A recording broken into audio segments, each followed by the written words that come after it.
प्रेक्षक मित्रांनो, स्वागत आहे. आज जळगाव जामोद शहरातून एक महत्त्वाची सामाजिक आणि धार्मिक घडामोड समोर आली आहे. गो सन्मान आवाहन अभियानाअंतर्गत गोमातेला राष्ट्रमातेचा दर्जा देण्याच्या मागणीसाठी मोठ्या प्रमाणावर आंदोलनात्मक उपक्रम राबवण्यात आला आहे. नेमकं काय घडलं पाहूया सविस्तर.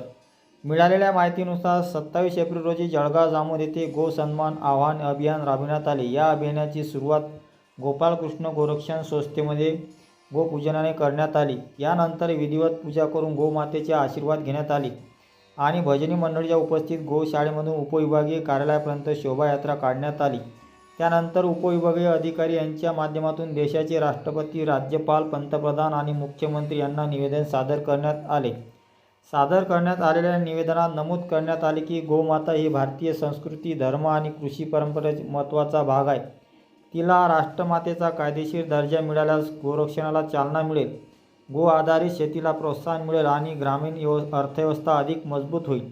या कार्यक्रमावेळी गोपालकृष्ण गोरक्षण संस्थेचे अध्यक्ष सुरेश मोदी, कृष्णई गोशाळेचे अध्यक्ष नंदकिशोर दलाल, सचिव सचिन आगे, अश्विन महाराज कवरे, नवलकुमार भैया, व्यापारी संघटनेचे अध्यक्ष अजय वानखडे, भाजप शहर अध्यक्ष अजय वंडाळे तसेच विविध क्षेत्रातील मान्यवर, भजनी मंडळी आणि गोप्रेमी मोठ्या संख्येने उपस्थित होते.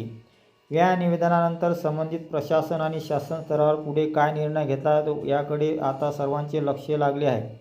जळगाव जामोदमधील या अभियानामुळे परिसरातील मोठी चर्चा रंगली. या मागणीबाबत तुमचे मत काय? अशा दिवसाची आणि अपडेट बातम्यांसाठी चॅनलला सबस्क्राईब करा आणि बेल आयकॉन दाबा. सियावर रामचंद्र की जय, गौ माता की जय, भारत माता की जय.